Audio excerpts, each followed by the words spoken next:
اعوذ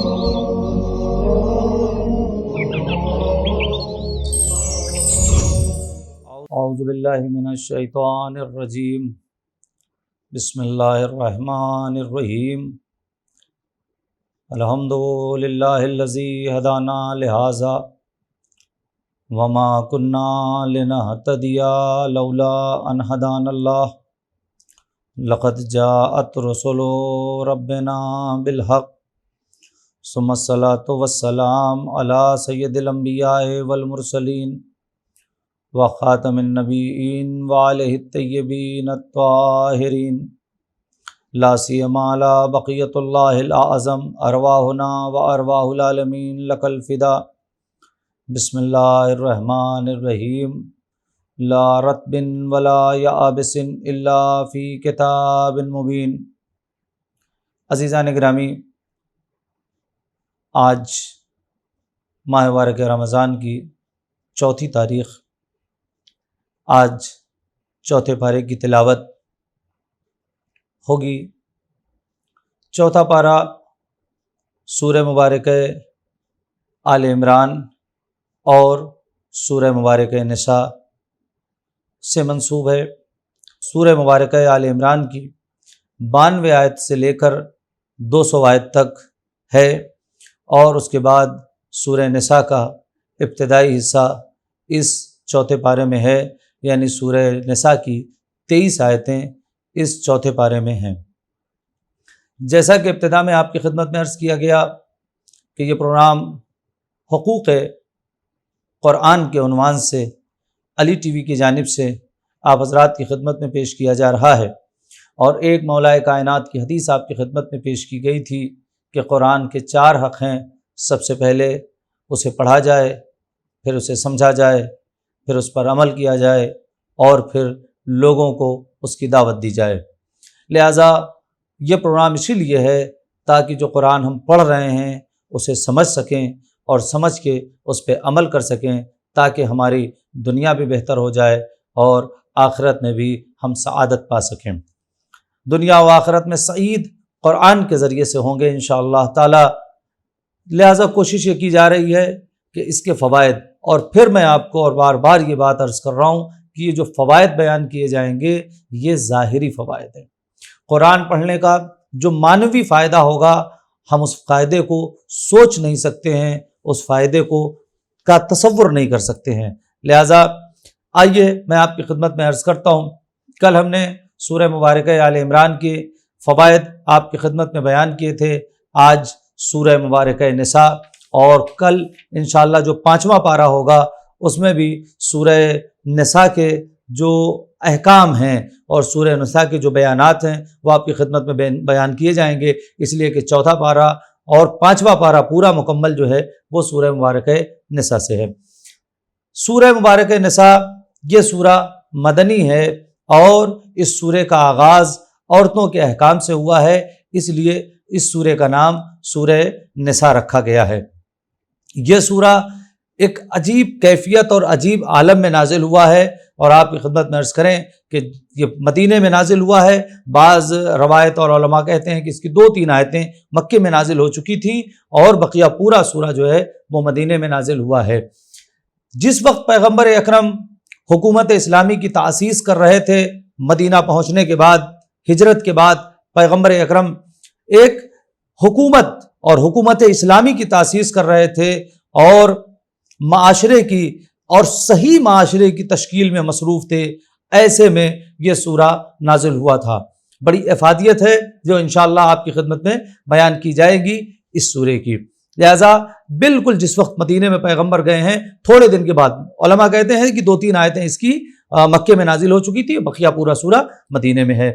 حضرت علی ابن ابی طالب علیہ الصلوۃ والسلام ارشاد فرماتے ہیں اس سورے کی فضیلت میں کہ جو شخص ہر شب جمعہ اس سورے کی تلاوت فرمائے گا وہ فشار قبر سے محفوظ رہے گا۔ آپ محسوس کر سکتے ہیں انسان کتنا سوچیں تو کتنا سخت ہے فشار قبر، لیکن مولا فرماتے ہیں کہ یہ سورہ فشار قبر سے حفاظت کرائے گا۔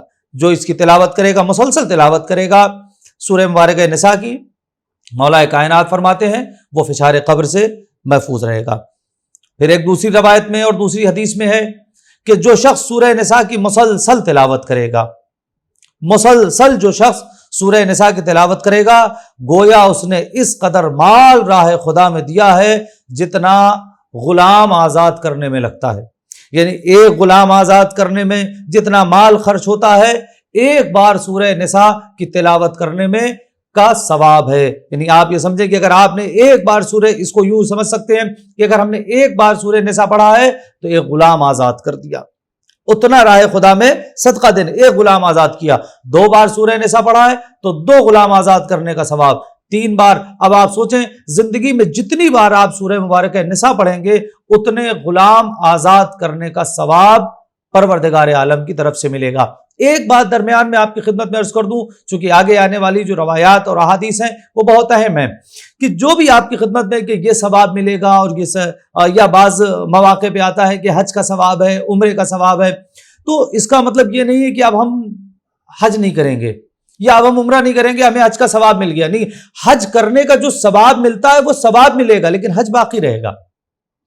عمرہ کرنے کا جو ثواب ملتا ہے وہ ہے، لیکن لہٰذا یہ چیز، یا بعض چیزوں میں آتا ہے کہ 1000 رکعت نماز کا ثواب ہے، تو 1000 رکعت نماز تو ہماری، اس کا مطلب نہیں کہ ہم واجب نہیں ادا کریں گے، نہ، واجب آپ کو ادا کرنا ہے۔ آپ کے درجات بڑھیں گے، آپ کے ثواب وزنی ہو جائے گا، آپ کو اتنا ثواب ایکسٹرا مل جائے گا۔ تو ان چیزوں کا خیال رکھیے گا۔ بعض افراد پوچھ لیتے ہیں کہ صاحب ہمیں تو 1000 رکعت کا ثواب مل گیا ہے لہٰذا ہم اپنی واجب، نہ، واجب آپ کو ادا کرنا ہے۔ اگر واجب آپ نے چھوڑ دیا ہے تو یہ سارے مسائل ہو جائیں گے۔ اس لیے کہ اگر آپ تلاوت قرآن کر رہے ہیں تو اس کا حق ہے کہ سمجھیں اور سمجھ کر اس پر عمل کریں۔ اگر ہم عمل نہیں کرتے ہیں تو اس کا مطلب یہ ہے کہ قرآن کا حق ادا نہیں کر رہے ہیں۔ تو ایک بار سورہ نساء اگر جس نے پڑھی ہے تو غلام آزاد کرنے کا اسے ثواب ملے گا۔ اب میں آپ کی خدمت میں آئیے عرض کرتا ہوں، چونکہ آج بھی اور کل بھی اس سلسلے میں کچھ گفتگو کرنی ہے۔ یہ وہ سورہ ہے کہ جس میں آپ ترجمے کے ساتھ پڑھیے گا، اس سورے کو ضرور سے پڑھیے گا۔ میں نے اس سے پہلے آپ کی خدمت میں نہیں عرض کیا، لیکن اب عرض کر رہا ہوں کہ اس سورے کو کم سے کم ترجمے کے ساتھ ضرور پڑھیں، خصوصاً خواتین۔ اس سورے کو ایک بار ترجمے سے پڑھیں، انشاءاللہ گھر جنت نما ہو جائے گا۔ مشکل یہی ہے کہ ہم ماہ مبارک رمضان میں تلاوت کر رہے ہیں، ہمیں پتہ نہیں ہوتا ہے کہ خدا ہم سے چاہتا کیا ہے، ہم سوچ نہیں پا رہے ہیں، ہمارے ذہن ہی نہیں جا رہا ہے کہ اللہ نے، ہم نے بس تلاوت کر لی اور اس کا ثواب ہمیں مل گیا۔ بالکل آپ نے تلاوت کی، آپ کو ثواب ملا، لیکن جو اس کی حقیقت تھی وہ آپ تک نہیں پہنچ پائی، جو خدا آپ سے طلب کر رہا تھا وہ نہیں پہنچ پایا۔ آپ مجھے بتائیں کہ کیا کوئی پیغام اور کوئی میسج آپ کو آئے، آپ میسج پڑھ کے اس کو اوائڈ کر دیں تو کیسا لگے گا میسج بھیجنے والے کو؟ خدا نے آپ سے کچھ چاہا ہے، لہذا اس سورے کو کم سے کم خواتین خصوصی طور پہ اور مرد حضرات بھی اگر اسے ترجمے کے ساتھ پڑھیں گے تو انشاءاللہ لطف آئے گا آپ کو، اور جو اس کے اندر کے مواد ہیں، جو اس کے اندر کی چیزیں ہیں وہ آپ کے سامنے آئیں گی، اور انشاءاللہ گھر جنت نما ہوگا۔ اس لیے کہ یہ وہ سورہ ہے کہ جس کے اندر خانہ داری کی تدبیر بتائی گئی ہے کہ رہنا کیسے ہے۔ میرے پاس وقت نہیں ہے کہ میں تفصیل میں جاؤں گا۔ خانہ داری کی تدبیر یعنی گھر میں ایک بیوی کو کیسے رہنا ہے، ایک شوہر کو کیسے رہنا ہے، شوہر کے حقوق بیوی پہ کیا ہے، بیوی کے حقوق شوہر کے کیا ہے، وہ اس سورے میں بتایا گیا ہے۔ ہم دیکھیں کہ خدا ہم سے چاہتا کیا ہے۔ آپ کسی دوسرے کی بات نہ جانے کہاں ہم جاتے ہیں، آپ دیکھیں خدا جیسے خدا بتا رہا ہے، جیسے قرآن بتا رہا ہے، جس دن ہم نے ویسے زندگی گزارنا شروع کی پھر ہمارا گھر جنت بننے سے کوئی نہیں روک سکتا۔ تو خانہ داری کی تدبیر اس کے اندر ہے۔ اس کے علاوہ میں اس لیے کہہ رہا ہوں کہ اس کو آپ ترجمے کے ساتھ پڑھیے۔ یہی وہ سورہ ہے کہ جس کی آیت نمبر 59 آیت نمبر 59 میں پروردگار عالم نے امام اور اولیاء کی ولایت، جس میں آپ پڑھیں گے آیت ولایت جس کو آپ پڑھتے ہیں کہ اس میں اللہ، رسول اور صاحبان امر کی ولایت کو خدا نے واجب قرار دیا، وہ اسی سورے میں ہے، اسی سورہ مبارکہ نساء کی آیت نمبر 59 آیت نمبر 59 ہے۔ اسی سورے میں سیدھے راستے پر چلنے کی ترغیب، اور صاف کہا گیا ہے کہ شیطان کی اطاعت سے بچنا، اس لیے کہ وہ تمہیں گمراہ کر کے جہنم میں لے کر چلا جائے گا۔ کون ہے جو نہیں چاہتا کہ شیطان سے بچنا؟ شیطان سے کیسے بچنا ہے وہ قرآن بتائے گا۔ اس لیے کہ شیطان بہرحال مخلوق تو ہے، خالق تو نہیں ہے نا، شیطان مخلوق ہے اور خدا کی ہی مخلوق ہے، گمراہ مخلوق ہے، وہ لوگوں کو گمراہ کر کے لے جائے گا۔ لہٰذا جب وہ مخلوق ہے تو خالق بتائے گا نا کہ اس سے بچنا کیسے ہے۔ ہم نہ جانے کہاں جاتے ہیں کہ شیطان سے کیسے بچنا ہے، خالق بتا رہا ہے. قرآن پڑھیں سورہ مبارکہ نساء میں. اس کی تفصیل میں نہیں جا سکتا ہوں، وقت میرے پاس نہیں ہے. لہٰذا شیطان کی اطاعت سے بچے، وہ گمراہ کن ہے، وہ تمہیں گمراہ کر لے جائے گا. اس کے علاوہ اس سورے کے اندر ایمان اور عدالت کی قوت اور بدترین رسومات کا بائیکاٹ، یہ ایک بہت اہم مسئلہ ہے جس پر تفصیل سے گفتگو کی جا سکتی ہے، لیکن میں کیا کروں، وقت نہیں ہے. کہ ایمان اور عدالت کی قوت، ایمان کی قوت کیا ہے، عدالت کی طاقت کیا ہے. آج سب سے بڑا مسئلہ جو ہے وہ عدالت کا ہی ہے کہ ہمارے اندر خود ہم اپنے آپ سے عدالت نہیں کر پاتے ہیں. اس معاشرے اور سوسائٹی تو چھوڑیے، گھر کے اندر کے افراد سے چھوڑیے، ہم اپنی ذات سے عدالت نہیں کر پاتے ہیں. اگر ہم واجبات ترک کر رہے ہیں تو اس کا مطلب ہم اپنی ذات سے عدالت نہیں کر رہے ہیں. اگر ہم نے واجبات ترک کر دیا ہے تو اس کا مطلب ہم عادل نہیں ہیں. ہم خود اپنے آپ سے، اپنی ذات سے عدالت نہیں کر پائے ہیں، اپنے خدا سے عدالت نہیں کر پائے، اپنے رسول سے عدالت نہیں کر پائے، اپنے امام سے عدالت نہیں کر پائے. ہم واجبات، عدالت کی اہمیت کیا ہے؟ عدالت کا مطلب صرف یہ نہیں کہ بس کورٹ کچہری آپ اسے عدالت سمجھتے ہیں. عدالت کی کیا بہترین تعریف علماء نے کی ہے.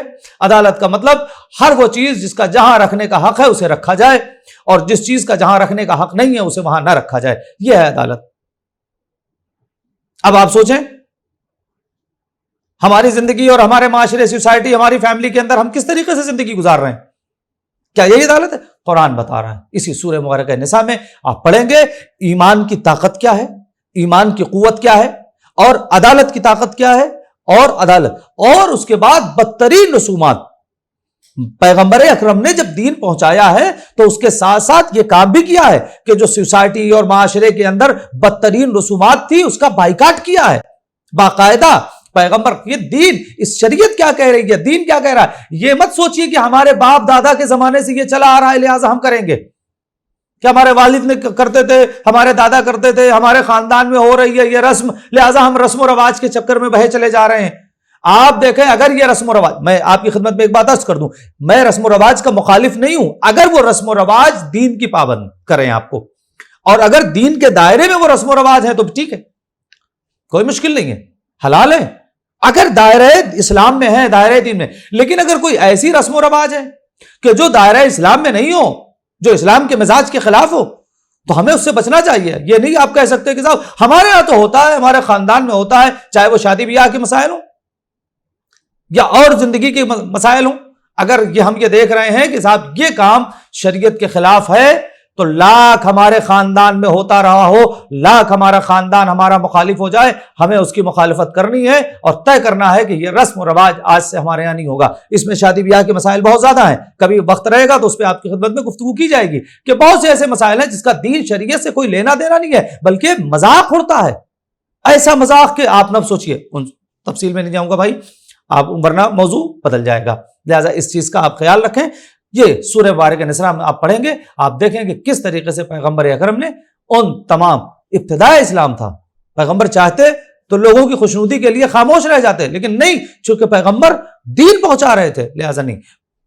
ایمان عدالت کی قوت کے ساتھ ساتھ پیغمبر اکرم نے ان رسومات کا بائیکاٹ کیا جو دین کے خلاف تھیں، ان رسومات کا بائیکاٹ کیا جو شریعت کے خلاف.